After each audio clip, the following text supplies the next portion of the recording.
الرحمن الرحيم. الصلاة والسلام على محمد وآل بيت الطيبين الطاهرين. رسالة إلى صفاء الهاشم، عضو مجلس النواب الكويتي مجلس الأمة.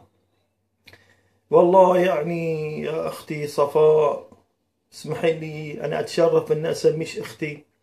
أنت نائبة متميزة، يا ريت كل النواب في الدول العربية يحدون حدو الشجاعة وبأس وطرح شديد وثقافة غزيرة. وين احنا نحصل نائبة أو نائب مثل أختي صفاء الهاشم؟ لا تخاف في الله لومة لائم. تعال هني إلى النواب اللي عندنا علميهم كورسات في الطرح والقاء كلمة الحرة الصادقة النابعة من القلب. للأسف الشديد نحن في زمن أصبحوا فيه الأسود خراف أليفة.